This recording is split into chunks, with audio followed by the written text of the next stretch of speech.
Welcome back to the Postscript, the podcast about films where the discourse ended with an ellipsis rather than a period. I'm Chris Hall. I am Sebastian. And this is Mateo. And on this podcast, we will be reassessing films of recent memory where the discourse was left unsettled. We will try to provide more definitive takes on films that generated a lot of buzz upon release, but their reputations have since become murky. Movies that make you ask, where are they now? Last week, we discussed 2016's Deadpool, where we determined that for all of its flaws and potential turnoffs, it was an undeniably realized vision and made with confidence and integrity that did trailblaze a path for more freedom in comic book films and TV. And this week, we will be talking about perhaps the most divisive film ever made by Martin Scorsese, the psychological thriller from 2010, Shutter Island. Give you a briefing about the institution All I know is it's a mental hospital. for the criminally insane. Gentlemen, welcome to Shutter Island. You are hereby required to surrender your firearms. We are duly appointed federal marshals. But during your stay, you will obey protocol. Is that understood? The film follows Deputy U.S. Marshal Teddy Daniels, played by Leonardo DiCaprio, as he investigates a psychiatric facility on the infamous Shutter Island after one of the patients goes missing. So here's the thing about this movie. Martin Scorsese is the greatest living filmmaker at the moment and is one of the only directors ever that has earned that level of benefit of the doubt where if you didn't love one of their movies, you should probably be asking yourself maybe if you're doing something wrong. Like one of the few to hit that level, right? But the critics were pretty mixed on this movie when it first came out. And again, not that Rotten Tomatoes is like the end all be all, but for what it's worth, it's the second lowest Rotten Tomatoes score of his entire career. And it was kind of written off as like an uncommonly simple genre flick from Scorsese that some people just couldn't really connect with emotionally. And quick side tangent, if that was his second lowest Rotten Tomatoes score, what was his lowest ever? I was just thinking about that. Like, what would have been? It's got to be like Bringing Out the Dead or something, right? Not a bad guess. That's like a 73%. Shutter Island's a 69. His lowest ever is at a 55. Oh, what? Yeah. He has a rotten movie? That's true. He has one rotten movie. I don't know. I'll be really impressed if you guys pull this one. Yeah, I just dropped the burger on us. It's not like one of his like concert like documentary movies. Oh no, feature narrative film. Yeah. No idea. 1977's New York, New York. Oh, no way. That makes sense. Yeah. The De Niro musical. Okay. Yeah. I kind of forgot it even existed. So even the greats have their off days, right. Some people like that movie. Some people like it. Again, it's Scorsese. Like I'm not going to write it off. But so that being said, some people did kind of write off Shutter Island, and the movie was shut out at the Oscars. And this may sound like oversimplified reasoning, but it pretty much just got buried in award season by Inception. By the time the Oscars rolled around, it was like, okay, Scorsese already has his Oscar now with The Departed in 2006, and DiCaprio being in another much bigger and more widely loved movie in Inception, like all of his like campaign awards juice just kind of got shifted towards that one. And that movie got 8 nominations. And kind of similar vibes to Casino, another Scorsese movie, kind of getting washed out by Heat, another De Niro movie. 2 De Niro movies also in 1995. So by the kind of more kind of popcorn film. Yeah, Mateo? I like this connection that you're making with Inception. I didn't think of that being a reason for Shutter Island getting kind of washed out, but it makes a lot of sense in hindsight. Like the like DiCaprio movie of 2010 just kind of went to Inception. Yeah. And even just a couple weeks ago, Scorsese himself in a GQ profile expressed regret about making the film as a whole. This has gotten a little blown out of proportion, but because all he really said here was that he said after winning the Oscar for The Departed, he felt pretty encouraged to kind of like take on the studio system again and make another, maybe kind of like, I want to say popcorn flick, but like something that one for them, money. One for me. Another kind of one for them movie. And then he said, quote, "It turned out I should have gone on probably to do Silence." And so he's just like, I don't know if that was worth the time. Maybe I should have done more of like a passion project. That being said, the thing is that even with all of that, this movie is kind of beloved by general audiences and just like the casual moviegoer. The movie made $300 million at the box office, which is the second highest of Scorsese's career, behind The Wolf of Wall Street, which made almost like $400 million. And as of today, it has a 4.1 on Letterboxd, and is his third most watched film on Letterboxd. More watched than Goodfellas, The Departed, Taxi Driver. Pretty bonkers. Yeah. And like I said, a lot of, and I don't mean this in like a derogatory way, I mean, just a lot of like casual movie watchers really love this movie. And this may be a bit too anecdotal, but like personally, I know several people who have at most a vague idea of who Scorsese is, but love this movie. And as to why this is, and this was a movie that like people who like aren't even that into films in my life would hit me with the like, oh bro, you haven't seen Shutter Island? You gotta see Shutter Island. I'm like, what? And I don't mean to be too like, reductive of the filmmaking merit of this whole thing, but like, I do think a substantial factor as to why this movie resonated with audiences the way it did is because it has just a like capital T twist, which of course we won't talk about until the post game, so I'll have to rewatch it. Yeah. But like, it is one of the like buzziest, most memorable twists of its decade, and there may be a longer conversation to be had here. But something I've observed is that a really good twist and a kind of like crazy, shocking ending can get a lot of people to like forgive a movie's flaws, and that will kind of be their takeaway from the film. Like one movie I've kind of realized this was with the anniversary recently was with Old Boy. Like that movie is like, it's Park Chan-wook is a master, and like if you say that's a 5 out of 5 masterpiece, I hear you, but like it's like a top 50 film on Letterboxd all time. And I don't know, sometimes I wonder if it's just because of that, like the way that twist gets people. We'll save that for another time. Yeah. That being said, I think the like inverted nature of critical and audience response to this film is what makes it so fascinating. Because in almost every other case, if you say critics and audiences didn't agree on a Scorsese movie, it's very likely the critics liked it, but the audiences did not. So when that's flipped, it's like, okay, hold on. So I'm really curious to see where we fall on it, especially since I've also seen people who maybe didn't connect with it that much at first, after rewatching, really kind of click in with it and be like, oh wait, this is actually like a really powerful depiction of mental illness and like in like a really, really good DiCaprio performance. But let's take it back to 2010. I feel like I can safely say that none of us at the ripe age of 9, 10, or 11 didn't catch this one in theaters. But I know, similar to Godzilla, Mateo hasn't seen this one either, which is really, really fascinating because, and we'll talk about this more, I think I'll save that. We'll get there in a sec. So Seb, how about you? How about you hit us with your experience with this movie so far? I about 5 years ago, midst of college, I went on my Scorsese run where I kind of just started like going through his catalog. Felt like I had to catch up. I had to watch a lot of his movies to make sure that I wasn't being left out of those conversations when I was taking film classes or at film club. And Shutter Island was one of the first that I did, because there was that popularity aspect that you mentioned. So I felt like, oh, let's do one that like people really like to talk about, people like to bring up, buzzy one, and discourse. Like there's psychological thrillers, obviously. Just I'm a sucker for those. There's no easy way to say this. I was lukewarm on this film coming out. I was just like, I wasn't a big fan of maybe how the twist was set up and revealed. I feel like it wasn't my first Scorsese film, but like that impression of going on the run of Scorsese films, I was like, ooh, like, am I going to sour on Scorsese? Am I going to be one of those guys that was just like, he ain't that good, as that hot take in those conversations, which would be just obviously a credibility destroying take if you did do that. Right. Obviously, then I watched the rest of his films, and that did not happen, thankfully. But yeah, this film was the one that stood out to me. I was just like, I didn't really have a desire to watch it again because for some reason I have no idea why. Like my memory of this film is like almost a blank slate at this point. It's crazy that I can't remember why I came out feeling like I, won't think about this movie after I've watched it, even though it has such this powerful staying ability that like everyone still mentions it. Everyone still, will talk about it as a prominent film in his catalog.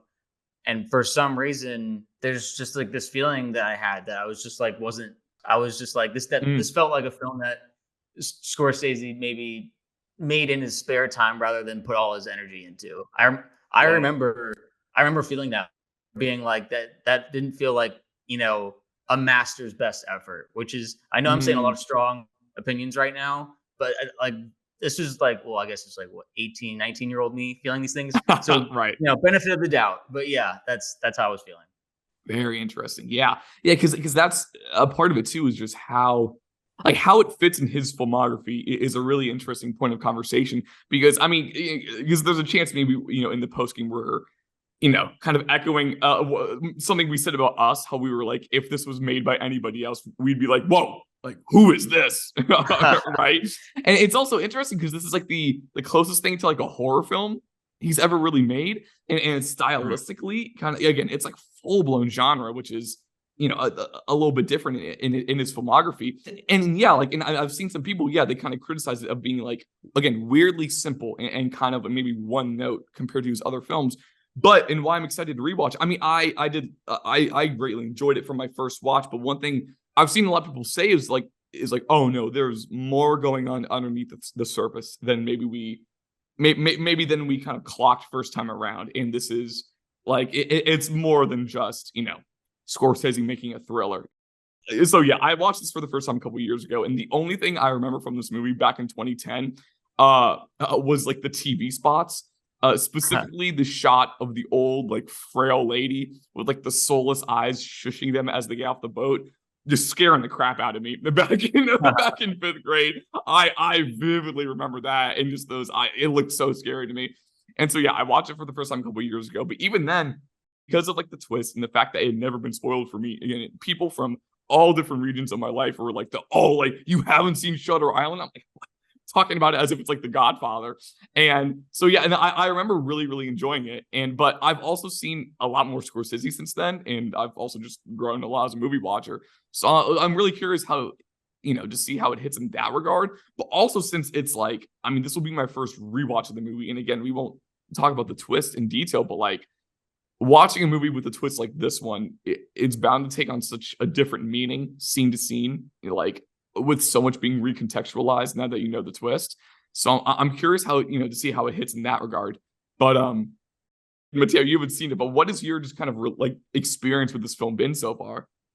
Okay, so I want to say, before we pressed record and started doing this episode, I did not even know that this movie had a twist. So wow. That's where we're at now. I know like next to nothing about this movie. I think all that I did is that I watched the trailer like quickly before we started recording. Yeah. And I thought, okay, this is like edited to be like a jump scare, like horror movie, which it definitely isn't. No, yeah. But it had some cool images in it, and it looks like Scorsese doing genre, which is something that he has done before. In a lot of movies that I think when they came out were considered sort of lesser works, like especially like in the 80s, he did like After Hours, which is like, kind of like a very like ridiculous sort of comedy movie that people have since turned around on and said, well, actually, this is kind of hilarious and a lot of fun. Right. And even if it's not like a movie that like you would really associate with kind of his like trademarks as a director, like, like those sort of like redemption themes and like violence and crime, like it still is great. Like, and again, like you also have like Cape Fear that he did, and I think it's like 91. And that movie is like a remake that's like kind of like paying homage to like Hitchcock and Brian De Palma. And it's like a very like different sort of like entry from Scorsese, but I still think that movie's fantastic. So right. Like there's like that meme, like, like just watched like a new Scorsese movie that I hadn't seen before. I think I'm going to put it like number 7 on my list. Also, it's like one of the greatest movies of all time. Like he's like one of those directors where yeah, like even like kind of like mid-tier Scorsese is like still just a great movie. So yeah. If you just tell me that he's making a movie and it's the worst movie that he's ever made, I'm still going to watch it, and it's still probably going to be good. Like exactly. Yeah, I'm coming into it with that angle. I don't know that I did not know that there was a plot twist to this movie. That's like a very strange sort of thing for Scorsese. Like his movies are not normally like, not that they have bad scripts or like boring plots, but like they're normally like pretty down the middle. I think he's more just interested in the characters than he is about like kind of like story complexities like that. So I'm interested to see how like a script like a sort of like thriller script like that jives with his style.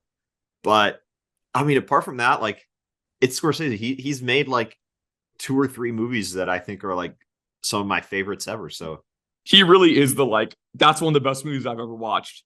Ninth Scorsese. It's like that. Like that really is him. And you're so right. He doesn't, and this is kind of like a sign of just kind of good movie making in general. He doesn't really make films that are like spoilable. You know, it's like if you could tell someone the entire plot of Goodfellas, but it wouldn't detract from their experience watching it, because like the value of, or like Taxi Driver or Raging Bull, it's like the value just comes from watching it and watching the filmmaking. And one thing I really loved about this movie, it's something that Sean Fennessy from The Ringer said. He described this movie as the kind of like the first entry in Scorsese's late period. He called it regret trilogy, with Silence and The Irishman kind of rounding it out. Whoa. Yeah, no, yeah, which is, I think, is a really fun way to look at it. That's a wacky grouping of movies. Yeah, interesting. No, crazy triple feature. It'll take you an entire weekend, but and even then, it's like when you're talking about a Scorsese movie, like in the like, even if he is working within the studio system, or if we're describing it as like a one for them, it's like, I think it would be so wrong of us to think that at any point, like, he's not giving this thing 110%. You know, like bro has never phoned anything in. Like, and it's like he takes movies more seriously than maybe anyone that's ever lived. So, which is why, again, like, so which feels like the kind of like right attitude. Like, even if people are saying like, oh, it's just a genre movie, it's like, I feel like we have to assume that he gave it so much more than that. Again, like, you know, if he's giving it his all with like he made a legacy sequel to The Hustler, you know, where they just play billiards, and it's like one of the best sports movies ever made. And it's just like a random like studio sequel. Yeah. And like he's putting all of his heart and soul into The Color of Money. And like, truly, you know, you just have to assume that he did the same thing with Shutter Island. I was just gonna say, and I didn't mean to state that like Scorsese didn't even try with this movie. Like, I obviously, you know, 19-year-old me knew like next to nothing. But right. I should try and rephrase that. My feelings were that the twist is maybe I didn't feel like it was like set up in a way that I found satisfying. Which is all comes down to personal taste rather than like a structure thing that, you know, for Scorsese. So definitely, like, I mean, we've seen this man like give 150% into commercials, much less like films. So I'm no means trying to take anything away from him. Yeah, of course, yeah. And that's the thing. It's like, even if this is like, you know, we keep considering this to be one of his like, you know, kind of crowd pleasing films, but like, and I know you haven't seen it, Mateo, but like those like last like 20 minutes are like pretty harrowing, and like there is some like there's some tough stuff in this movie, and it's a, like, for me, it was a pretty like unforgettable finale. Like, and like one of my buddies, it was like, again, a very very casual movie fan having a movie night with similar people of that sort, and he like recommended they watch Shutter Island, and when the movie ended, it was like they enjoyed it, but like the vibes were bleak. Like, they're like, bro, like everyone just kind of went home in silence type of thing, which is, I just think that's funny. And maybe that's the thing. It's like that stuff like that can kind of rub people the wrong way if it's just like, just did not make you feel good by the end of it, you know? Oh yeah. One of my favorite things about, you know, a movie like this is that saying there is a twist doesn't ruin the fact, like, it won't ruin the experience for you, Mateo. Same for like Oldboy. I knew there was a twist, and it didn't ruin that experience at all. Like, I was still like absolutely horrified and shocked by it. So, God, that theater, not to go on a tangent there, but that Oldboy theater, I don't think I've been in a more quiet theater when like that twist happened. No, and I feel like similarly with, you know, Shutter Island, I wish I could go to a theater in 2010 and watch this thing in a theater, just to experience what like the vibes were like. Because I mean, the twist, you know, has almost superseded the movie itself. People don't really talk about anything much about the film besides the ending and the twist. So I am very curious, kind of like analyzing the buildup and the atmosphere that Scorsese creates with the location that everything takes place. I remember a buddy of mine describing the film before I watched it.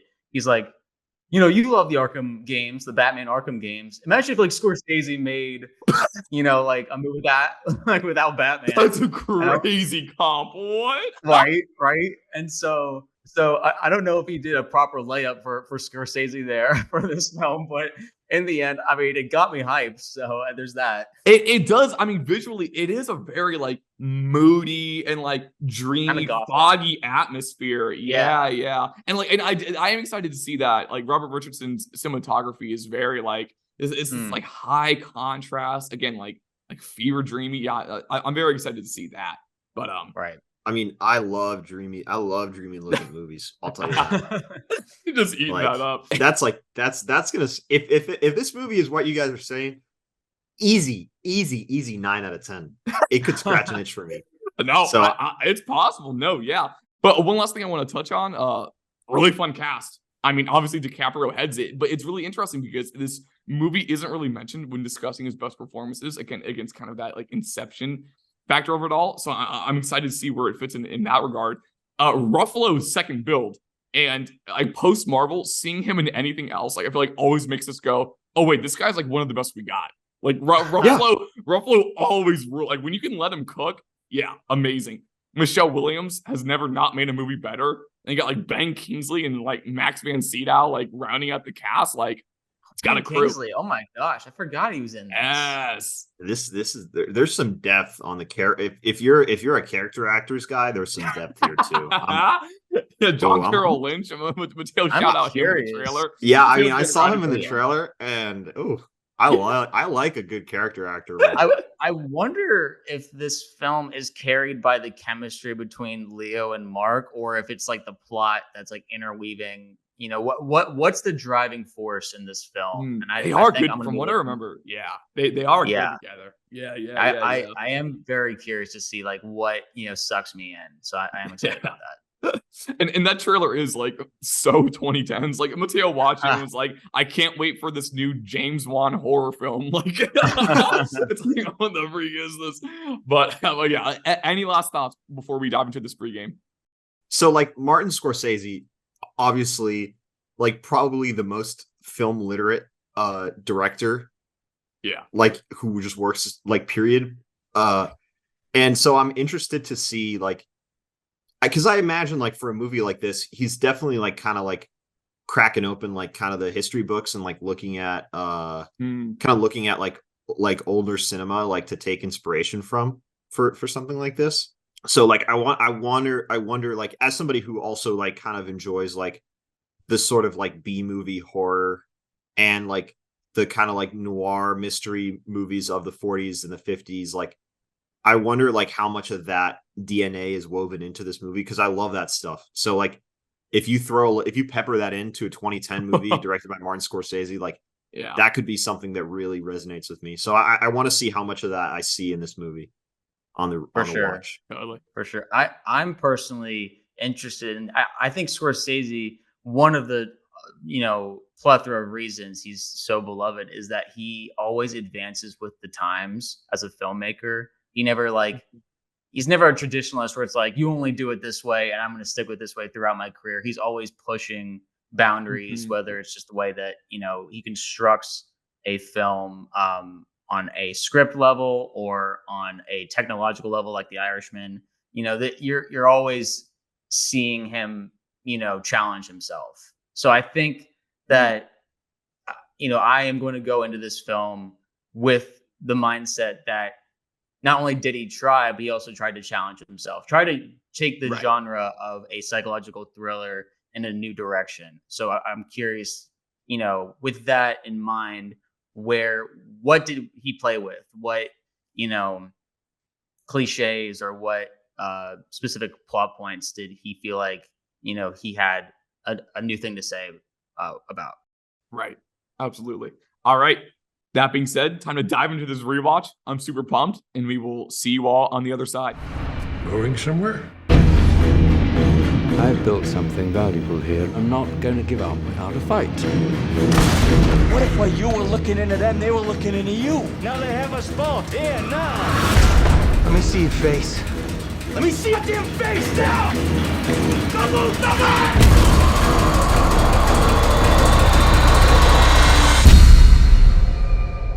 Wouldn't you agree? When you see a monster, you must stop it. And we're back. Us three have escaped Ashecliffe Hospital, and we have re-entered society. What if we were all wearing those like white kind of like like prison like garments that the orderlies, yeah, wearing the orderlies, but just like a visual bit for the purely audio format. It's a really expensive bit, man. Okay, let's dive right in. I want to start with Mateo because again, this was your first time watching the movie, so like just like. Again, like we're all kind of dying to hear, like especially since in the pregame you were like, "Oh, there's a twist," which that was yeah, that was a jump scare in that pregame. So let's, I want to hear it.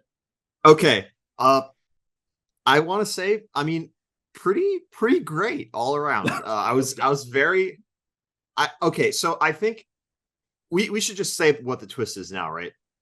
And just establish it, yeah. And also, I will say, like. There are some people, it's like, even if they haven't seen the movie, they will listen to the pregame and the postgame. If you have not watched Shutter Island, like, if you have any interest at all in watching that film, like, I would highly advise to pause the podcast right now and go watch the film before resuming. Even if you don't have any interest, it was directed by Martin Scorsese, so you should have interest. Actually, no, yeah. Because you have interest, I would probably pause the pod right now. Or if you're just one of those people who just loves hearing about spoilers before going into a pod, let it rip. If that's the case, reach out to us and we can have a conversation. But yeah, so in that film, the twist is that, and maybe it can be almost a convoluted thing to describe, but for all intents and purposes, Leonardo DiCaprio's character, Teddy Daniels, is this like kind of alter ego character. It's a delusional persona that he created to cope with like his guilt and repressed trauma in his guilt over killing his wife, over killing their kids, which he kind of feels responsible for not seeking treatment for his like manic depressive bipolar wife. And so as a result, on Shutter Island, this kind of like mental health facility in Ward, they staged this like elaborate role play scheme to get him to kind of like, I guess, just like reconnect with his real identity, to accept what he did, to accept reality and resume his like real identity of Andrew Laeddis, which is the person he's hunting throughout all the movie. And then you realize he is Andrew Laeddis, and that, Teddy Daniels again was just the fabricated persona. I hope was that clear? Like, was that a cogent? Okay. Yeah, it's it's an investigation where he's investigating himself basically.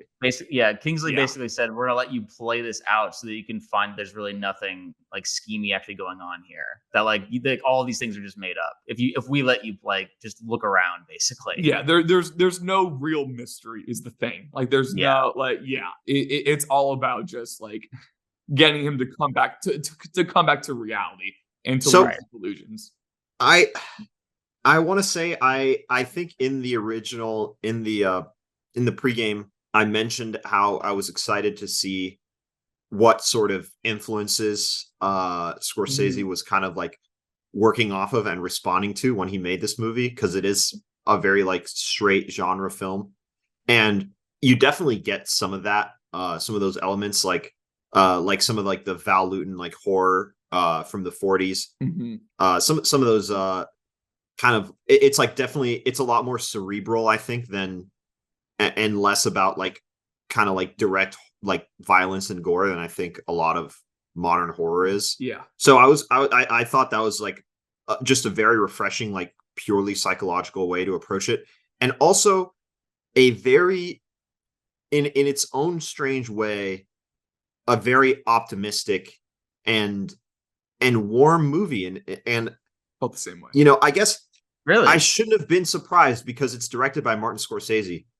Like he, at the end of the day, is like he's so human, and I think that is what permeates this movie is the connection to, like your connection to Teddy Daniels, and Andrew Laeddis and what he's suffering through this whole movie is done in such a like tasteful, like sympathetic way that I think that's like something only he can do.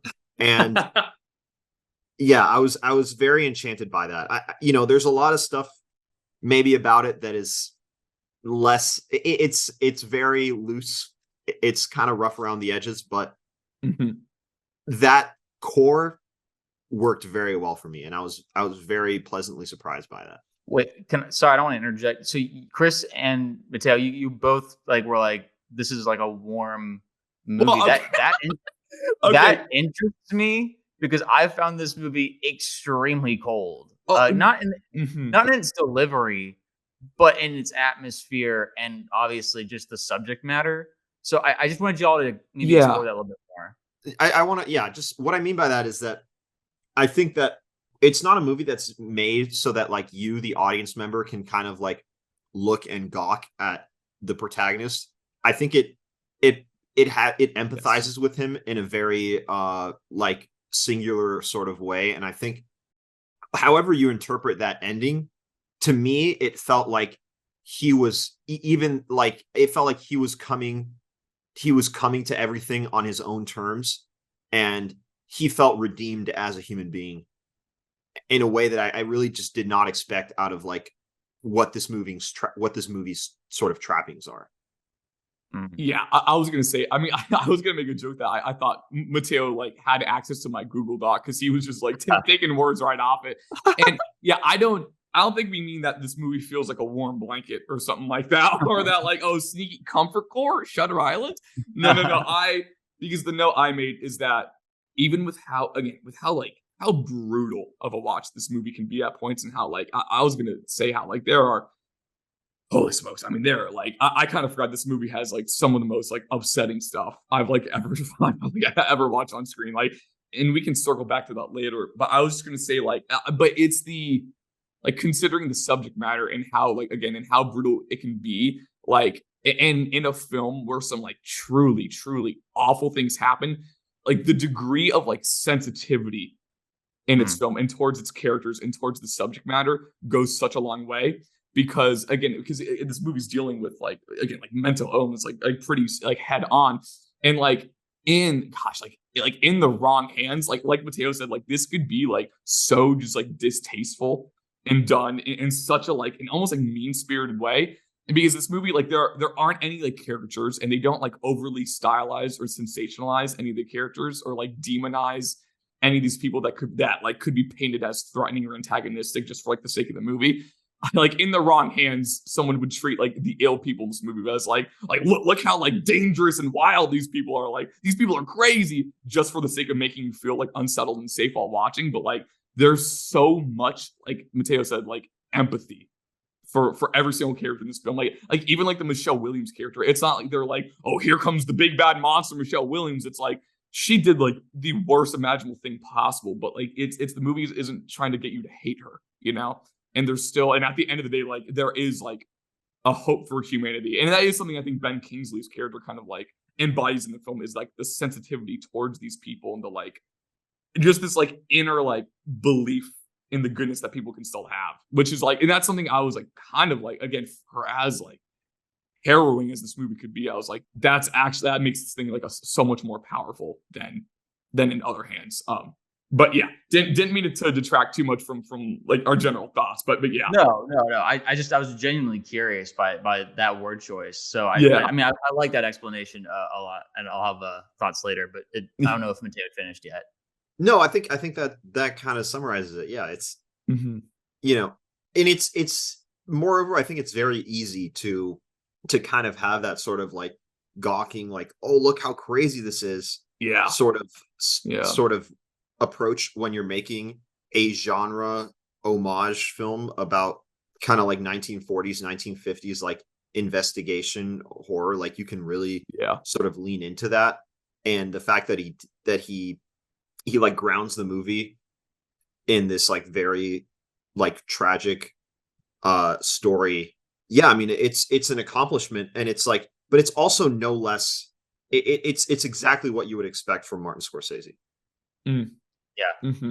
Good job. Right. So going in, obviously knowing the twist, I remember the first time around, I didn't really see the twist coming, Mhm. and this time around, I was shocked how heavy-handed they were in terms of like setting it up and like giving hints. Mhm. I was surprised by maybe the boldness of feeling like they're not giving it away, even by like sometimes explicitly having characters be like, "It's all a little game. You're like a rat in a maze, and all this is just for you." And Yeah. I'm just like, wow, they're really basically like saying it without saying it.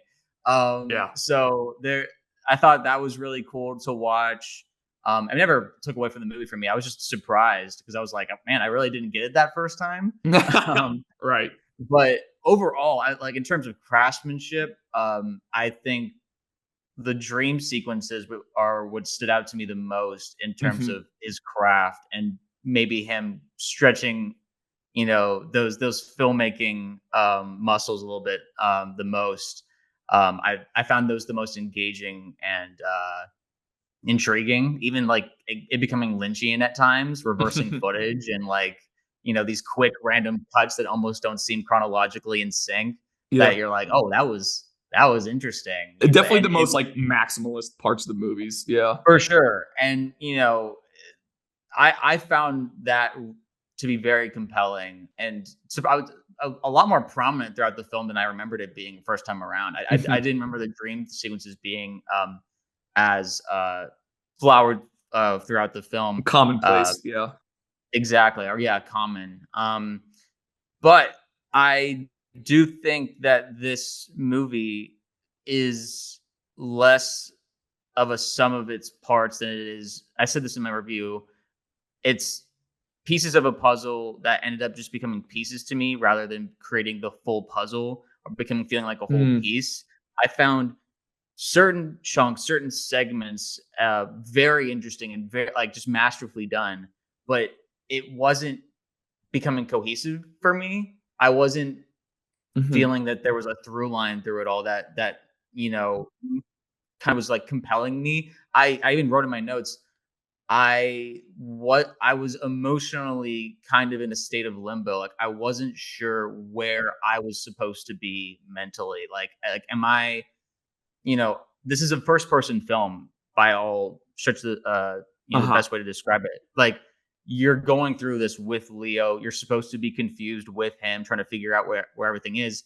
And Exactly. yet he also has some bits of information where he's like, Andrew Latest, like I'm going after this guy who killed my wife. Like I'm like he's saying these things and has motivations that you're unaware of that he'll kind of bring up throughout the middle of the film. So you're also like, okay, so he knows some things that I don't, yet he's really like kind of the audience's proxy as well. So there was like this weird like pull and tug that like I want to be where he is, but sometimes I feel like he knows more than me.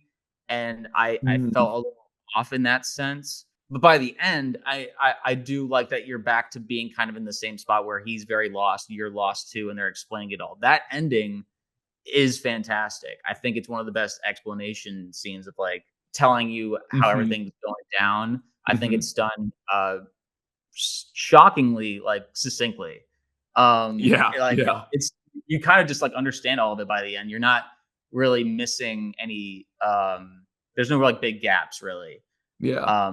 But I do once we get around to talking about the ending, I do want to talk more directly with how that ties into the rest of the film and how it kind of puts things in perspective.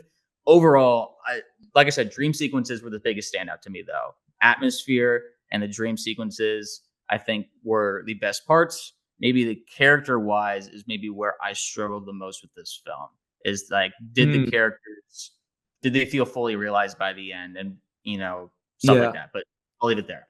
That's really interesting when you were talking about how maybe you were struggling to kind of like be on DiCaprio's wavelength in the film. Yeah. And so before I watched, I actually not that I forgot the twist, but I went out of my way to kind of like before I rewatch it this time to kind of like reread and like almost refresh myself on like the full extent of the twist and also because recently on the Big Picture podcast they did like a more Scorsese kind of like Hall of Fame thing and they talked about Shutter Island and one of them Chris Ryan said that like he was like I think the more familiar and the more you like understand the twist, like the more you appreciate this movie. And so when I was watching the film, so the first time you watch the movie, yeah, you very are much so like on the journey with DiCaprio, and you're like I think very successfully, and a lot of times like feeling the paranoia that he's feeling, and like maybe gaining information as he is. But the thing is on this rewatch, I like wasn't at all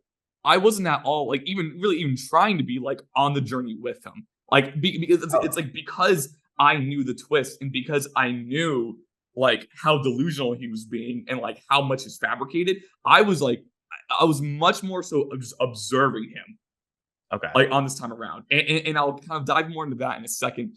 Because my main kind of takeaway from this film, and because this was my first rewatch of it as well, and it was that I think there are very few like already good movies, like movies good from the first watch, that I believe benefit as much from a rewatch as this one does. And like you touched on a little bit, Seb, I think its ability to hide in plain sight, which is something that we complimented Jordan Peele on actually of doing well in the Us podcast. He will do it well. Like you watch Get Out again, and you're like, how did I miss that? It's like they literally said it. This movie does it to an even larger extent. And I think the way this film does that is like pretty unbelievable. And to make a movie entertaining while still holding back so much info from the audience, like can be so difficult. So I think that's really impressive, and like really impressive storytelling. And on the pregame, yeah, like we already talked about how so much was going to get recontextualized now that we know the twist. But wow, like on the Us pod, we said how it, Us feels like such a different movie on rewatch because like Lupita Nyong'o's character like takes on like a whole new meaning. It felt like that, but with every single character and almost every component of this film for me in the very best way possible. And I hope this isn't mistaken for having like Easter egg, puzzle box, like minutia obsession brain, which is the type of movie watching that Marvel and like CinemaWins have kind of promoted. But like when you know the twist, like you're able to take note of like every line delivery and glance and like gesture on screen in a way that you couldn't before, and it really adds so much to like the richness of the film. Like, and you will have moments like it's like, oh, when DiCaprio is interviewing one of the patients, and he mentions like Dr. Sheehan, and like before she responds, she like you can tell her eyes are like looking directly at Mark Ruffalo, like and like and before, and once she starts speaking, she like looks back at DiCaprio, and then the very next cut after she talks about Dr. Sheen is to Ruffalo. So it's like, okay, it's like okay, that's cool. Like that's like r/movie details. It's like that's fun, and that's always cool and smart to pick up on. But it's not just keeping an eye out for like the mechanics or the seams of like the role play plan. It's the why of it all. It's the way all these characters are reacting to what's happening around them and what they say that becomes so revealing. An unexpected comparison that I found myself making during rewatching this film was to After Sun from last year, because my experience rewatching that movie, specifically Paul Mescal's performance and the character Callum that he plays, is that because after you watch After Sun for the first time, you have a much better grasp on Callum's mental state, like in his ultimate fate in the film, and like a clearer view of his relationship with his daughter. Like it is until you really watch it that first time you kind of get the full picture in a lot of, or maybe the intentionally not full picture, and so when you're rewatching it, for me and for a lot of people, it hits a lot harder because you find yourself just like so just studying like Paul Mescal's performance in that character so intently, and like how he's being shot, and you're just like watching him so closely. And then as a result, the movie like really starts to like kind of read through like a lot more. And in a similar way, I felt that about this movie because it's not that you're with DiCaprio anymore. It's like you are more aware of his mental state and the kind of like delusional wavelength he's on. And so you just like understand where he's at more, like in a kind of like detached way. And so moments that may have read as just like paranoia, psychological thriller craziness on the first watch, I feel like take on such a more like parsable meaning this second time around. And so like, and frankly, like unless the thrill of the twist like reigns supreme for you, like personally, I can't imagine the rewatch of this film not being a better and more rich viewing than the first. And so that's where I landed on it. So on the what you guys are thinking. Yeah. One of the, maybe this is like a, sort of that kind of studying of the performance, but I wrote this line down at the beginning of the movie. And again, I have no idea what we're heading for. And I just looked at this note now, and like it blew my mind. So they're on the boat to Shutter Island at the beginning of the movie, and he's like seasick. Oh, Yeah. And yep. the line that he says, I can't stomach the water. And Yes. Yeah. I wrote that down because I'm like, that's such a like poetic way to like talk about somebody being seasick. But like now that I understand like the deeper context of it, it's such a like tragic line. Like, Yeah. Yeah. like I definitely get what you're saying. Like, and I wonder how No, much yeah. of that permeates the movie. There's Like, so much of it, Mateo. Like there's so much stuff like that, which is why I was like floating after this rewatch. Yeah. I started to see some of the connection to now. I you know, obviously like the full extent of that twist I didn't like predict, Mhm. but I did kind of think that there was a connection between him and Ladis. I think somewhere in the second act of the movie, Mhm. just like thematically, when he is in Ward C, which is like, you know, kind of this, you know, not a good place to keep people. It's the Arkham Asylum bit. Yeah, and there, you know, he has all these people imprisoned. There's all these people imprisoned here under like pretty horrific conditions, and he keeps hearing them calling out Ladis, and over again you see him like striking the match and like turning it on for like a little light. And I definitely started to see a connection because, you know, his sort of idea of Ladis is like that, you know, like pyromaniac Yeah. character. And so seeing him striking the match over and over and over again, I thought, okay, so that struck me as like a pretty intentional connection. And but it wasn't like, you know, it wasn't like a giveaway in terms of plot detail, but it was a cool way to link, I guess, thematically, like the violence of those two personas in a Right. very interesting way. In the whole, like in that scene, because it's like it's so simple but so effective how like fire in the film represents like his delusions and like the presence of that is the fabricated reality, and then water is like, again, like the flip side of the coin is the harsh reality he can't accept. So he's just like so desperately trying to like keep the matches going, like and all these things, and it's just like I mean, that's just what That's it's all kind of about. magical. Yeah. Yeah. This is why we play. Truly. We're I'm gonna curious, say something, you know, whether when George is explaining to Leo, like, this is all about you, like basically laying it out, like whether that Bro gives it away. explains the movie. Like if you've rewatched Yeah. it's like oh, he's just saying the movie right now. Yeah, which is crazy. Yeah. Yeah, I mean, it's a great dialogue. Great I was dialogue gonna scene. say, might be my favorite scene in the movie. Might be. Yeah, I guess I do kind of feel a little silly, but But no, it's like we all were like, yeah, like that's just good movie making because you don't think about it on the first watch. it is. Right. And you know what I'll say? I think it's cool to watch a conspiracy thriller, and this is also back to like the warmth of the movie. It's cool to watch a conspiracy thriller where the conspiracy is that they want to help somebody. Wow, you're sort of That's a good point. Yeah, And I mean, I don't know. The grand scheme of it is also, and I don't mean to play this against the movie, but it is also like so ridiculous to an extent that it's like everyone on the island is all like playing a part just to like have this guy like role play a detective. You're just like it's a little suspension of belief for sure. right. So Absolutely. like, I don't think mentally you would ever jump to that point until they basically lay it out. That's what was going on. So I think that is working in the movie's favor. Yeah. But at the same time, that also allows them to be as in your face as they do get. So like, I think that is a cool balancing act that the movie is able to play around in. One thing that was honestly a little strange to me this time around was Mark Ruffalo's character. I really want to talk about him. Yeah. Yeah. First thing, like, has anyone said boss in a more endearing way than this guy? I love Mark Ruffalo's lines. Like, I was gonna say everyone needs a Ruffalo in their lives going, I don't know, boss. Every time they start rambling, we all need one of those. We all 100%. need it. Like, especially at the end, man, when he's just trying to be like there for him. He's just like, how we feeling today, boss? You'd be like, oh. Yeah, that's when the tears come out. Oh yeah. Yeah, but Let me say. Okay, go ahead. Oh no, go ahead. I want you to I complete. wanted to your kind of Mark just like Ruffalo. tee this off for y'all. Sure.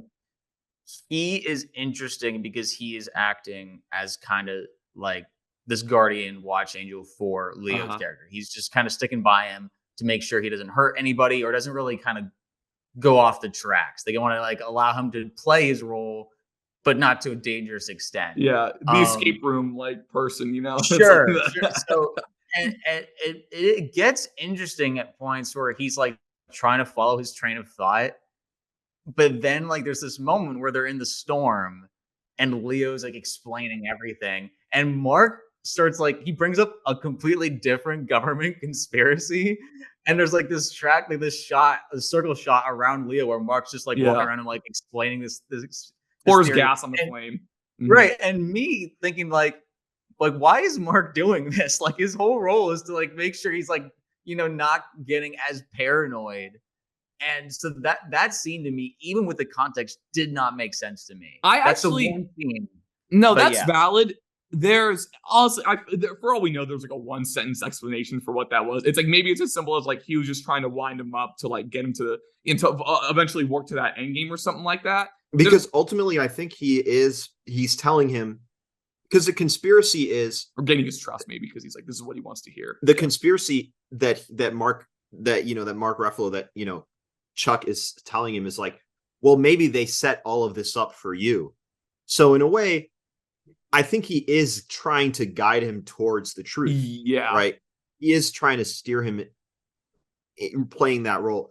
I want to say, almost to make the revelation hit harder. One of my favorite things about Mark Ruffalo. So, you know, there is role play from a ton of different characters in this movie, but Mark Ruffalo is the one who has to be the most like a movie character.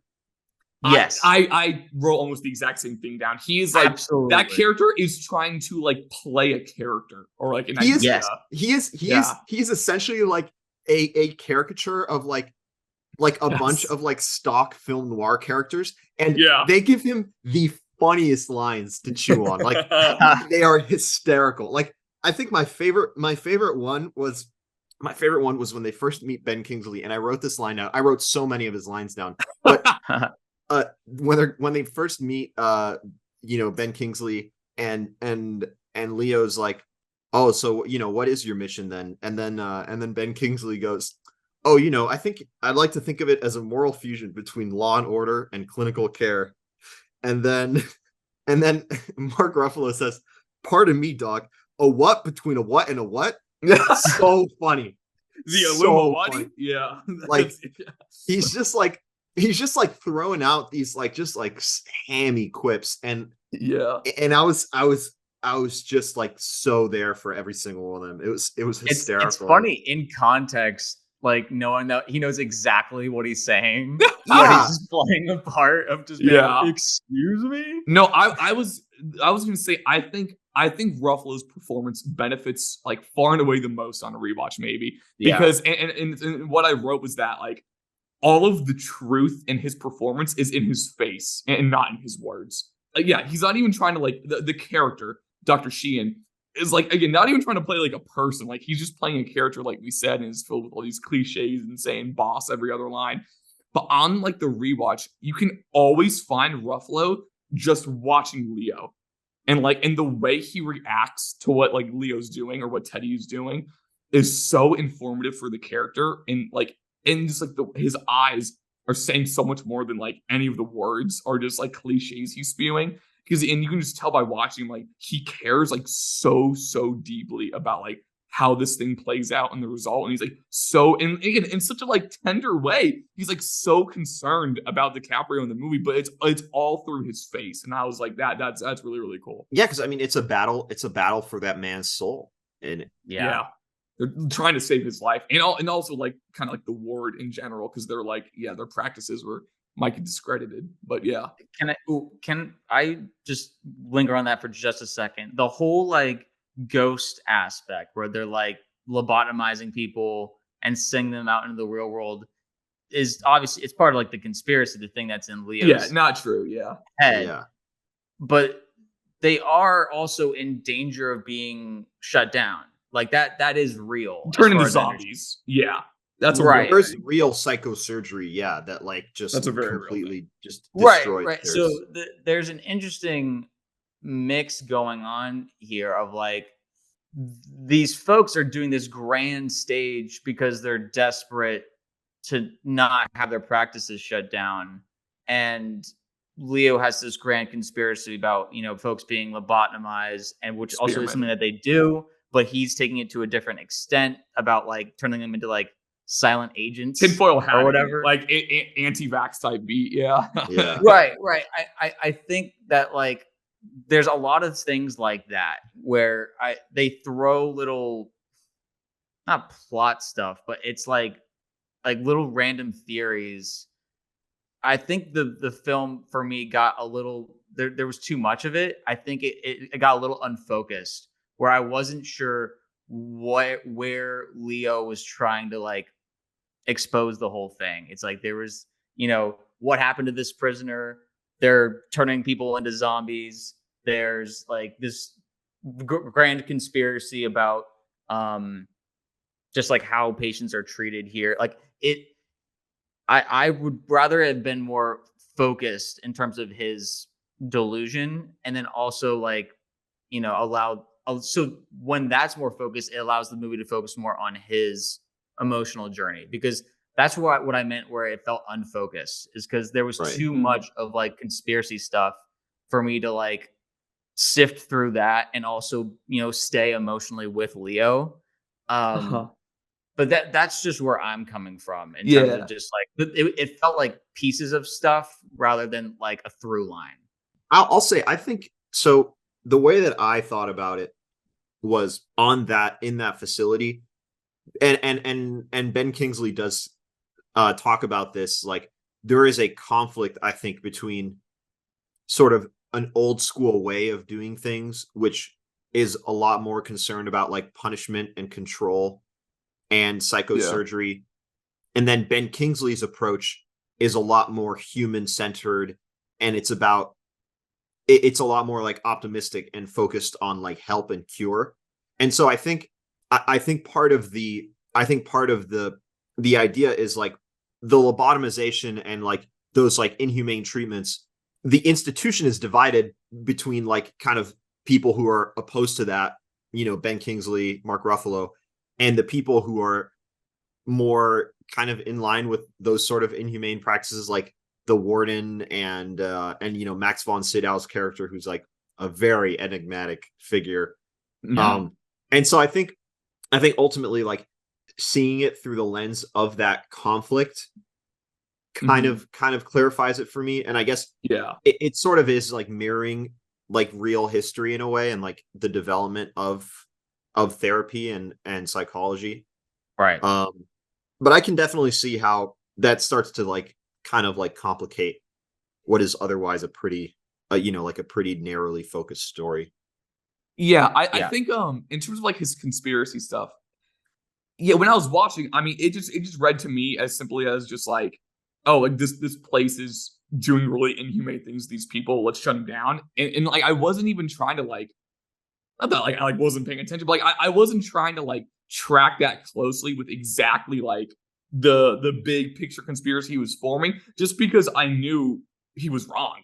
Like, because on this rewatch, I was like, I know none of this is true. And so I was focusing way more on just like watching him like try to convince himself of these things or create these delusions. And I was just like getting a lot more than that, than like, just because I knew I'm like this, like I know none of this is like actually like real. Like this is, you know. And so I was just, my focus was just kind of elsewhere, and instead of, to not really get like lost in the weeds of the conspiracy of it all. But you want to be able to follow, I think, the main character's train of logic, if that makes sense. Like, since it's a first person film, like I described, and then I think for this kind of film, it is hard, especially with like how much it's trying to tackle.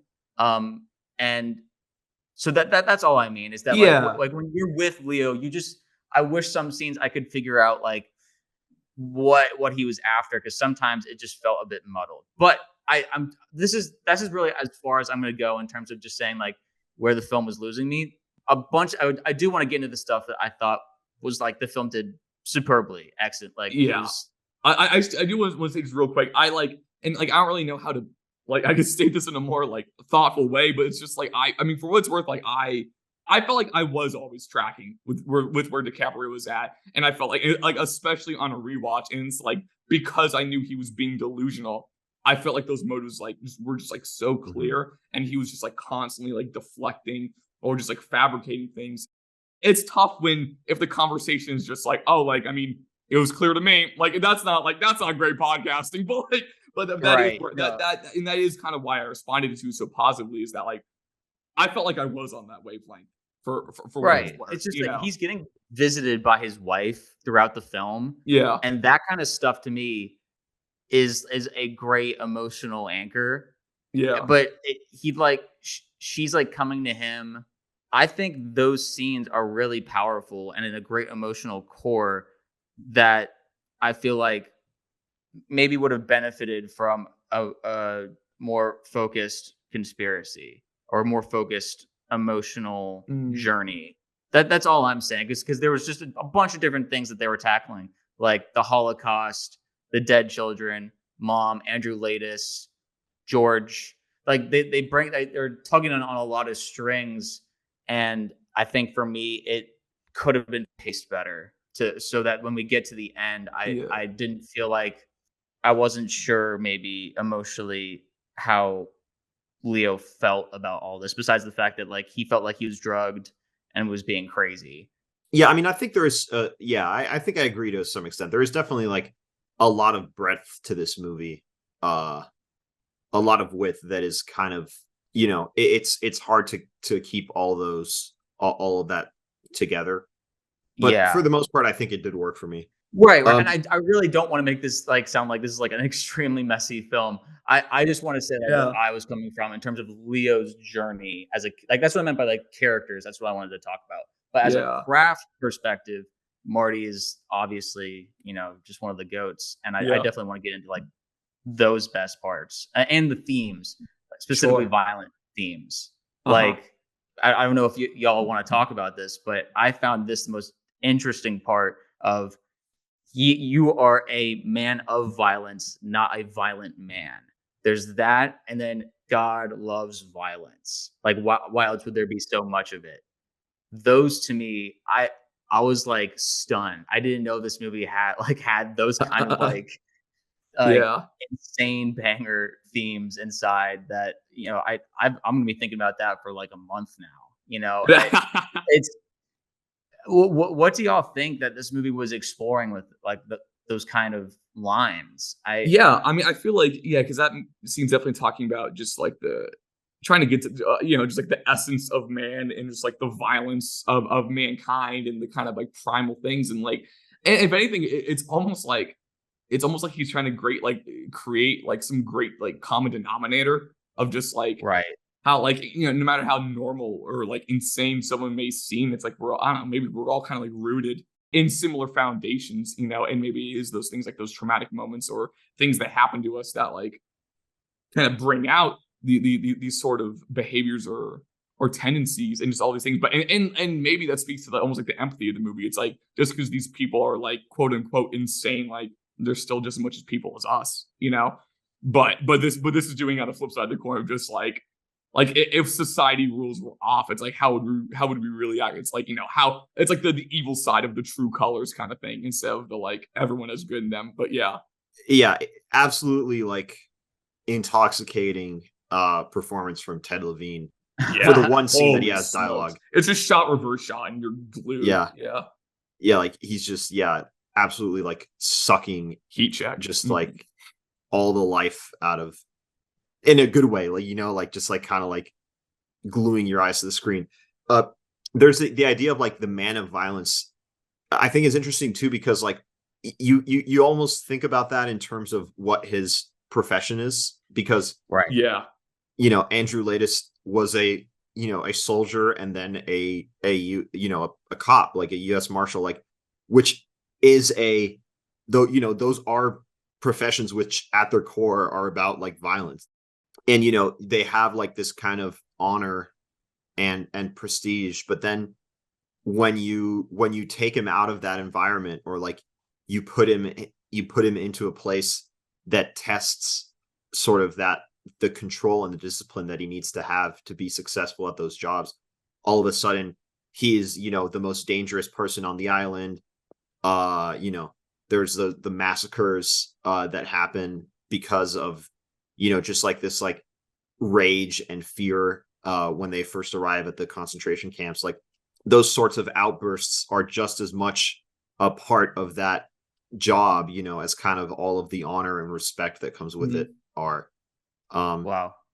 Yeah. That was a very fascinating thing. I want to talk. Okay, actually, can I say one more thing about that? Yeah. The Ted Lasso. I just want to say a cool thing on the rewatch was almost noticing when, like, because I know it's like, oh, it's all a big role play, but there were some moments that you could tell like they weren't doing the bit, like maybe they like weren't like that wasn't role play. That scene kind of read like that to me. Like in my mind, it's like I don't think this general was like a part of the game. Like no, the warden I doesn't think he was believe in being. him. I think he was being fully transparent, and yeah, I think he had so much like disdain and like a lack of faith, but in a like really interesting, like self-aware, in a not in like a holier than thou way. He was just like, nah, like this is just who we are, and like a very this like true like pessimism about how he thinks whether or not he can actually get cured and all that. And he's like, no, like this is just our nature. And I mean, I like, thought that was fascinating. There's like an Old Testament. There's like an Old Testament vibe to that character, as like basically the accuser against like human nature, and like basically like arguing for like his damnation versus the versus like Ben Kingsley and Mark Ruffalo kind of trying to like argue for his goodness and like maybe why he should be like forgiven and redemption or redeemed. It works on a very like fascinating allegorical level. Yeah, he has that line of saying like we've been at this for centuries. Like he even said that. I mean, line that just goes so hard. Like I love those scenes, and I do want to like mention the trauma bit that's in from the cave, saying that like once if you have a trauma and someone declares you insane, there's no escaping it. Like you've been declared, and no matter what you say or do, you will always be insane.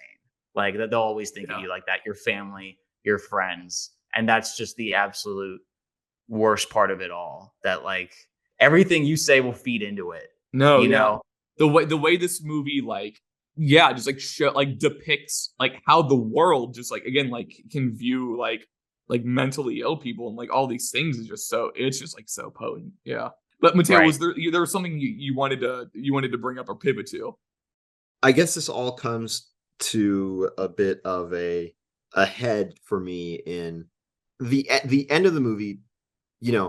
Obviously he goes up to the lighthouse and the truth is revealed, and then they pose an ultimatum to him, which is basically, we've had this breakthrough before, but you fell back down, you regressed, and this is your last chance. And if we can't prove that you have made progress and that you're not going to relapse again, because this persona that you have as like a lawman and like your like your individuality, like how ingenious he is and how much violence he carries himself with, is such a danger to everybody else, he'll have to be lobotomized. So they pose that ultimatum to him, and then they're like, all right, this is like the one last test. And he's sitting down and he's talking with Mark Ruffalo. He's talking with Dr. Sheehan / Chuck, and he's like, so how's it going? And he has that little moment where he says, we got to figure out a way off this island, Chuck. That's a crushing line. Yeah. The way that I interpreted that, because right after that he says, essentially like, I don't want to live as this, I'd rather die as a good man than like essentially living knowing what he did. No, I just want to say that's an all-time final line when he says, which would be worse, to live as a monster or to die as a good man? Yeah. And I think iconic. I the way that I interpreted it, and I think I don't know, like it doesn't seem controversial to me. It seems like a pretty like straightforward way to read the ending. Not super ambiguous. He's essentially choosing to die because Yes. he's essentially afraid that he'll hurt more people, and I think he's essentially going through this as a sacrifice, maybe to protect the memory of who he was and also to protect those around him. I think he's still sane. I think he's yes. cured in through that whole finale, and I think that lens makes that ending so much more like impactful and relevant to, I guess, the themes that Scorsese has tackled throughout his career. Well, it's the look that Mark also gives of heartbreak and feeling like, wait a second, like I wasn't just talking to Teddy right there, like that was Andrew. You know, like because he even says like, "Wait, Teddy," and he doesn't respond. He just keeps walking. I'm telling you, You it's like Ruffalo's face in this movie because again, first when he says we got like find a way off this island, and when Ruffalo just turns and just gives the most like almost like the most heartbreaking bruh look of all time. He's like, Yeah. on, and then in that final shot, like he knows, and like there was like some debate about the ending, but I don't know where the debate came from because I feel like it's pretty clear that like he's pretty much like he's choosing to like indirectly like commit suicide, because he just like he just doesn't like the burden of just the guilt is just like it's just too much for him like to go on living, and he just like and it's like he knows that's what he is, and he's just like I just don't want to like live knowing that's just who I am, because he's accepted it. And it's what we were talking about. Like society is not going to let him back anyway. He's like declared insane, so there's no real way off the island per se. So because like he did get fixed, but it's just this kind of like instilled helplessness. I mean, like a pretty like for everything about this movie again, like that finale, that ending, like is like it feels pretty perfect. Like that is just like that feels like pretty just like undeniable filmmaking. Yeah. The way that Ben Kingsley delivers, like, why you all wet, baby? Like, as like, it's also a meme like that. It's like when your buddy like says your gamer tag in public, he's like, "Why'd you say that? What is that?" That's like, no, but it's a great opening line to like start kind of like revealing the whole thing. No, exactly. And like in the pregame, I think we talked about this. Like a lot of people who like don't really know that much about like Scorsese or his career have seen this movie and love it and might not even know that it was directed by Martin Scorsese. Yes. Yeah. I talked to a lot of people. I talked to a couple people and they're like, oh yeah. Like, cause I said like, just watch Shutter Island for the first time. Like crazy. Yeah. Like, I love that Scorsese made this. And then they're like, I didn't even know this movie was directed by Martin Scorsese. It's one of my favorite movies. Wow. That is vindicating. Like that's what I'm saying. I think what's crazy to me is that if you've watched a lot of Scorsese, like that finale is like it could not be more Scorsese. Like this is a movie that is as inhabited with his because I a lot of his movies like Silence, Taxi Driver, The Irishman, there are movies about people who are living like are kind of like trying to almost like find like redemption, and that ending like could not be a more powerful statement of that. Like this is a movie that is so much it has his brand in those themes. So yeah, like I guess if you think that like Marty is all like just like gangsters and like swearing and violence, it's like okay, yeah, like Shutter Island is not really his movie, but on like a much more important level, it kind of is. Yeah, 100%. Like it's very much so a like late period Scorsese film, like in so many ways. I want to talk about DiCaprio a little bit because we haven't talked about him too much, and I just want to say, I mean, he's like, I don't know if he's ever turned into bad performance. I mean, he's Leo. It's like that's like there's no surprises that like he's really really great here. This is a performance that like I think it'd be so easy just to overdo it or just to overact so hard, and I think again that kind of ties back to like the sensitivity of this movie. Like he's not like he's not having some breakdown scene that like ends up appearing on TikTok all the time. Like, I mean, he does have some like breakdown moments but they're all like very emotional and like grounded, like especially in like the lighthouse at the end. But yeah, it's not like Jake Gyllenhaal like smashing and grabbing the mirror, shaking a Nightcrawler, like that type of thing, which is a great performance. It's just like again, he's not like I'm a crazy person, right? There's no person like hitting the steering wheel in a car. Yeah. No, literally. And for me, again, like, especially on rewatch, it's like, like Teddy's convictions like ring so intentionally hollow in such a potent way. And it's just like, it's a heartbreaking performance because you're just like watching him, like you're watching him like slowly like just struggle and go through so much anguish, like being forced to like, and literally just like look into a mirror, like, and just being forced to like reflect on his actions. It's like when they first mentioned, it's like, oh yeah, like she like killed her 3 kids. It's just like the way he just like physically sees that because he's like actively trying to fight off like that reality. It's just like that's just that journey. It's like works so well for me because you just see him like so like struggle to like again fight off like just the truth and reality, and it's like I think it's a really underrated DiCaprio performance because I think he's just making something that could be so fraught or just so like just way too much performance. He's making it look pretty easy, you know. And I think it's a pretty difficult balancing act that he's actually doing. I think addiction performances are almost pretty common in standard Hollywood these days, but not repression. And I think this is a repressive performance, which I think is much harder to do. It's the denial of the whole thing, yeah. And he aced it for sure. Because there's an interesting dichotomy. There's like a fascinating dichotomy to the character, which is that Teddy Daniels is a construction. Did you say I was about to say this? Yeah, I think you're taking the words out of my mouth again. Yeah. So Teddy Daniels is a fictitious construction that Latest uses to hide from the truth, but also Teddy Daniels is a character who's obsessed with tracking down and figuring out the truth.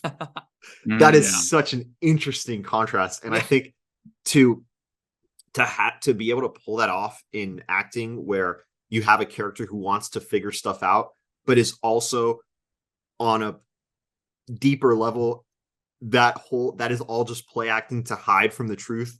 Is so interesting. Like. And I think to get that balancing act done from an actor's perspective is so masterful. Like Leo is cooking. Yeah, no, I fully agree because it's like the almost like the hypocrisy of how like Teddy has like so much like he's so like irritable and again almost he has like so much disdain for like impatience for like the mentally ill in this movie, even though he's the most mentally ill like in the film. But you see that in real life, and people will just like the way people will project their flaws onto others, or will just like because of how much they almost like hate their own flaws and their guilt, they'll get mad at other people for that thing. And it's just like I just think it's just so powerful in that way. Yeah. One last thing, because we were talking about the cast a bit. I talked about it earlier, but like I could listen to Ben Kingsley exposition dump for about 3 hours. Like it's it's amazing. He's so great. Get him next to a whiteboard. Like it's so good. And again, like his sensitivity, like he kind of is like the warm blanket of this movie for like he's like the light in the darkness. Yeah, that's what I mean. It's a conspiracy to help somebody. Like. The conspiracy is like, what if the homies actually were homies? Like that's what you find out all along. My favorite thing is he calls him Andrew very nonchalantly. Like the name reveal. Yeah. When he pulls out the whiteboard, he's just like, look at it, Andrew. And like well, because he's like, I've been hearing this for 2 years straight, bro. He's so exhausted, but he's still holding out hope. Like, it's like how powerful. Like, it's really good. It's so benevolent. Like, I mean, incredible. Good Ben Kingsley. Great Mark Ruffalo. Great Leo. Great Ted Levine as the warden. This whole cast is just is fantastic. Michelle Williams obviously killed it. Yeah. Max von Sydow is like menacing in those few moments that we get in. Yeah. Just a great cast. I also there's a lot of cool style elements to this movie. Like I love like those like super bright lights, like very harsh lights. There's like I think one of my favorite shots in the movie is like the telephone operators, like when they're talking to like the telephone operator. Yeah. There's a super harsh light on like this desk in this enormous room, and he's just like sitting in the middle of it, like very German expressionist, Nosferatu, Cabinet of Dr. Caligari, which is a movie that does have its ties to Shutter Island. Let's go. Being about like mental health and and Asylums. Spoiler alert. And spoiler alert for 100-year-old movie. But yeah, I loved those callbacks. There's some underwater shots in this movie that reminded me of Night of the Hunter. If y'all haven't seen Night of the Hunter, check that one out. Some great ties to that, and like how he depicts like the drowned children. Like yeah.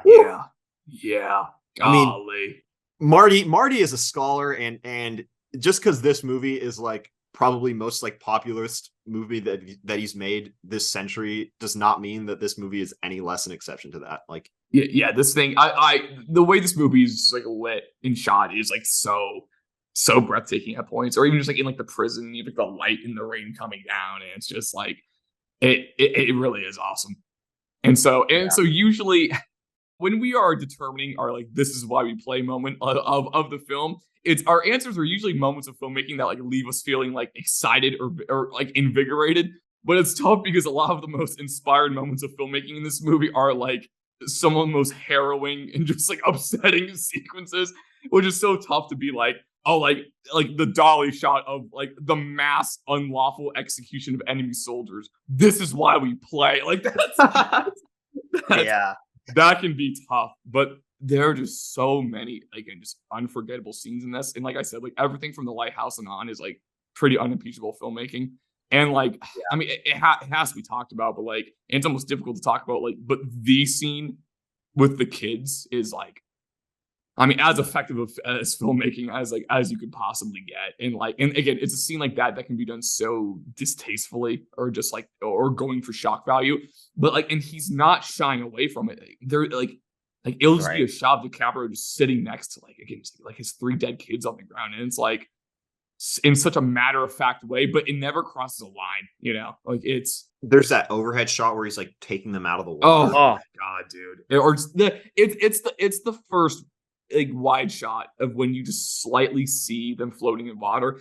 That is like, gosh, dude, like it's like I'm just getting emotional just thinking about it. Like that's just like so gut-wrenching, and like, I mean, it's like why you make the movie, but it's the decision it's so to tough. play out the full sequence instead of just having only parts that are implied, where it's like, oh, you cut it off when he sees the bodies in the water. Like to have him run out and gather them, bring them back, and you put the camera right there. It's like making you look at it, and it's like, and because he has to face the truth of it too. Like exactly, God, exactly. And to play it out with him taking off her shoe. And then Michelle Williams like begging him to like play with them as dolls in the house. So, and for him to just end up killing her, and you see all of it happen, watch her die. Like you see all of it in its worst explicit ways. And but that's how it has to happen because it's so horrible. You see why he has to repress it. No, 100%. And like in that scene, I talked about in the pregame how I had a buddy who like. It was like movie night with his friends, and he was like, "Yo, Shutter Island," because he was like, "Oh, it's the right. We got to see the twist." I know the vibes were atrocious in that room, like doing that like, ending. That's it's you don't like. Oh my God! But the arrival score hits several times. By the way, I was gonna say that like how On the Nature of Daylight is almost becoming the like it's like turning into Claire de Lune with like how like much it's like being used in like movies and stuff. And I was gonna say when I was watching, I was like, was this the first time On the Nature of Daylight had been like used in a prominent feature film? You know, Chris's trivia corner. This was actually the second time it had been used in like a major feature film. And you guys won't guess this, but like any guesses on what the first time On the Nature of Daylight was used as like the emotional like beat of a film? It was a 2006 film. Oh no. No idea. But it's because it's been used a lot since then. It was used in Stranger Than Fiction with Will Ferrell. What? No, yeah. I don't even want to know the context. There's some very inspired music in this film. Like I and that's what I kind of wanted to talk about because this movie, I don't know if there's any original music composed. There is none. There is none. I looked this up. It's all classical. Yeah. The score in the credits was also really good. I thought. Yeah. Awesome music choices. But it's like pulling from like a lot of like very different periods in classical music too, because like and like styles. Like you have like, you know, kind of like very like experimental, like serious, like minimalistic kind of music, and then like Yeah. much like grander, like operatic music in it. Like, and it's a very like strange like contrast, but it works. And those like heavy thumping strings when they're first pulling up on the boat, and like, or when the piano's like just those dissonant, like harsh piano notes. Like there's some amazing musical. Let Krzysztof Penderecki cook, bro. Yeah. The takeaway from this film. But again, as for like the On the Nature of Daylight, it recurs throughout the movie, and it's like it always works really, really well. But the first time you hear it in that first dream sequence with Michelle Williams, which is like, again, a true "this is why we play" contender, because that's a scene that's just firing on all cylinders, and it's like really going for it. And like in 1 minute, you understand the intimacy of their bond in relationship. Like it goes from 0 to I too am heartbroken that Michelle Williams is gone. In like, and good dream logic too. The way it's just like these dreams are. It sounds so stupid. Dreams are jump cutty, like, you know, like, and the way you're in the house and like the ash just appears and like it goes on fire, and like that might be the "this is why you're playing" moment of just like the ash rain coming from the house as he holds Michelle Williams, and like On the Nature of Daylight is playing. It's just going for it, and it's just so it's just powerful. Yeah, I think my "this is why we play" moment in an example of how the content of a scene can be almost more powerful than like how you do it. It has, I think for me, it has to be the scene where he's being driven back kind of like to Ashecliffe by the warden. Oh, it's after, the warden violence scene. Yeah, like Mateo. I mean, it's just dialogue and acting, but it's like, you know, there's nothing like crazy at play, like in terms of the editing or the cinematography. No, but it's just like such a like powerful, you know, statement. I think that's got to be my "this is why we play" moment. I mean, two men just really kind of clashing with their philosophies of life. Yeah. So I agree. I think the dream sequence. My favorite shot of the film is the one where it's in the Holocaust dream sequence. It's like blue almost completely. The snow is coming down, and Leo is just walking through it, and you see the bodies, and then they turn into, you know, the wife and daughter, and he just looks at them. There's something really terrifying about the stillness of just the snow coming down. It's, you know, it's dark outside, but it's all like completely blue instead of black. I think Marty decides to put beauty in horror, and I think that there's a lot to take away from that. That there is life in the madness and the insanity, which is what we talked about. Like there's a warmth somewhere in the middle at the heart of all this. No, totally. Yeah. I mean, I have just like a laundry list. Of just like moments like that just like were so striking to me. It was just like all like the frozen bodies together, and that Holocaust thing is just another. I'm like, oh my god, like that, like it's like unfortunately extremely effective. Like, you know, it's just it's an unforgettable image, and also one other little moment or shot I wanted to call out. I for some reason I love. It's also like good editing too when it cuts to like the office. It's in the Holocaust scene, like I guess like the office of like the German dude, or like, you know, it's like when the German dude is on the ground dying, but it's just like this like wide shot, and you just see like a bunch of flying papers enter the screen and all that, and like papers just flying. I don't know, that's just like it's just so arresting for some reason, because you're just like, wait, what am I watching right now? Out of that, just like really, really love that. Hey, any other like moments you guys just want to shout out? Just like kind of, you know, it's I want to shout out the moment that I watched this movie again, where I might actually just give it 5 stars. Nice. Let's freaking go. I don't know. I'm thinking about it. I mean, turn me up. Yeah, I love that. A shout out moment for me. This is my favorite payoff moment of the entire movie. At the beginning of the movie, so it's the moment when Leo is coming off the boat at the very beginning of the film, and dude's like straightening his tie. And I wrote this in my notes that that has to be the worst tie I've ever seen in my life. And the best part about the payoff of that is that at the end of the film when he's stuffing that tie in the car Yeah. to light it on fire. He tells his wife, "I love you, but that is one effing ugly tie," Yeah. and blows it up. And I was just like, okay, like I can't, like that's just the best. Thank you, Vindicated. Marty. Vindicated. And like Mateo, like that really does like get me so rowdy that you're like rewatch 5-star incoming, because like I think we've watched like a little more than a half dozen films so far on this podcast. I think this is my favorite one, my favorite rewatch so far. I think this is my favorite we covered. I really enjoyed this movie, and if we had to, if we're moving into what's our kind of conclusive definitive statement from it, I would say that I understand what Marty's saying when he was like, maybe I should have started working on Silence instead of working with the studio again. Like, I wish I could tell him that he should have no regrets making this movie. This was worth the time, Marty. And I guess, the one line takeaway is that this thing is so much more than its twist, in terms of its legacy. So that's where I'm at with it. Yeah, I guess if we're thinking of like final thoughts, if we're thinking of putting a period on the discourse for Shutter Island, I think this is a movie that to me is profound in a way that genre films like kind of don't get respected for.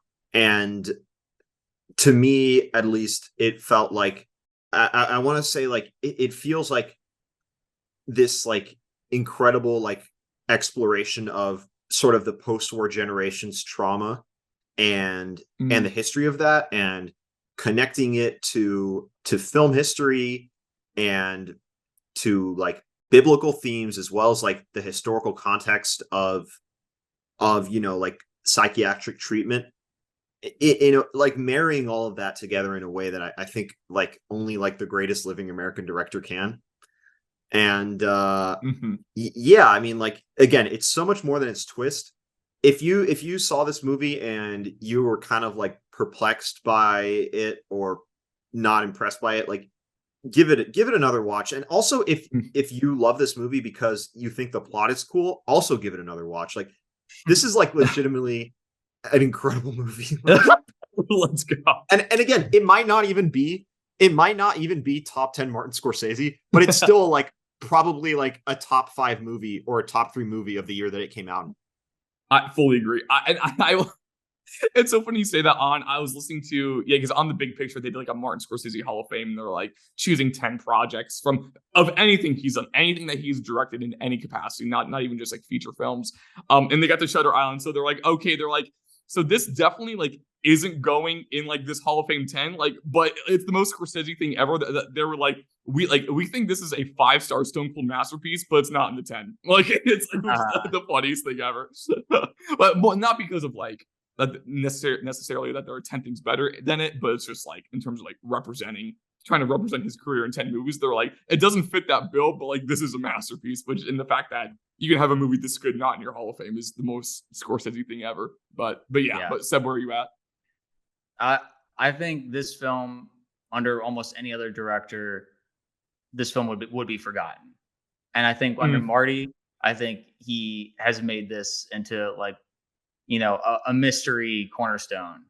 So, despite anyone's, mixed feelings, whether they only remember the twist and not the remainder of the film, I think it is interesting that for some reason, a lot of people, the twist is all they remember, because there is so much substance throughout the rest of the film that I think only Marty could have given it. So I am similar into what you said, Chris, that Marty shouldn't have regrets about making the film, because it's only been a net positive in the film, database or history. So yeah, like that's where I'll leave it, is that, Marty, you left a positive impact, nothing less. Let's go. Love that.